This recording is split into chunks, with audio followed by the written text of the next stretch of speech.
औरंगजेब की मृत्यु के बाद जब बेलखने मुगल बादशाह आ गए थे, बाजीराव जब पेशवा बनता है तो बाजीराव शाहू को कहता है, शाहू छत्रपति है, बाजीराव पेशवा, बाजीराव शाहू को कहता है कि अब समय आ गया है जब इन विदेशियों को भारत से बाहर निकाल दें।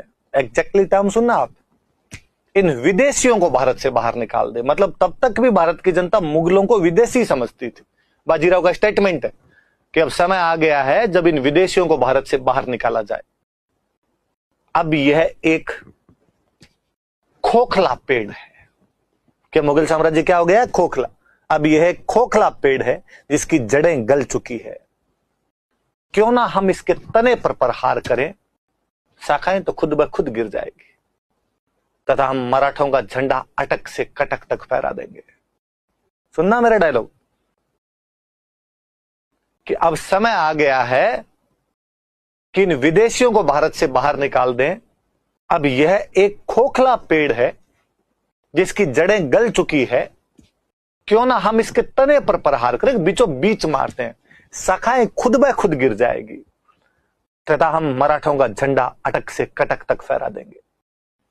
We will host Maratha flag from Attock to Cuttack. Orissa में ठेठ कटक, पाकिस्तान में ठेठ अटक, अटक से कटक तक मराठों का झंडा फहराएंगे।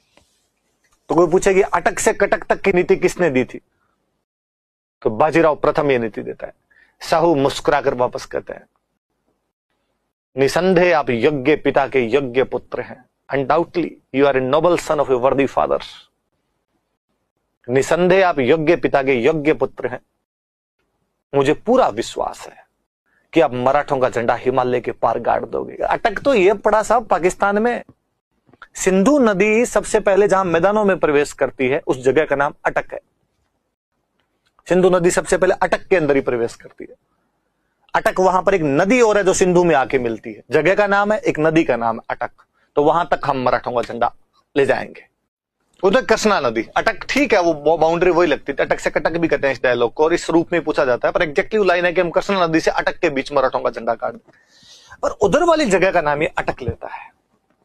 मैंने कई बैचेज के अंदर ये कभी बात बताई भी होगी, जिनमें नहीं बताई मैं फिर बताना चाहूंगा आपको कि पाकिस्तान में एक जगह का नाम है अटक।